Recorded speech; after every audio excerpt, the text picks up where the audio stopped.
First of all, he emphasized on that call, but in subsequent calls, stay away from anabolics.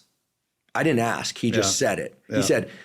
He said, learn to enjoy training really fucking hard. Those were his words. Man. It's a beautiful thing. When you I was like, yourself. all right. Like I was coming from skateboarding. He's like, I'm used to getting hurt, right? And I was like, but he's like, learn to enjoy training really fucking hard.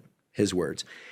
And then he also encouraged me to read. He was like obsessed with philosophy. He was obsessed with Ayn Rand, objectivist epistemology. A lot of that stuff I found to be somewhat interesting, but I mean, he was super dedicated to that, but he also embedded in me. He said, you seem like you like learning. Maybe you should focus on school. I was like, all right. And at the time I was kind of rebellious against my dad. And I took his advice because it was coming from him. He said, just remember, 90% of what you're learning is completely wrong. And the worst part is they don't realize they're wrong. And I said 90%. And he said 90%. He said, but the 10% that's right, those are the gems that you build off of.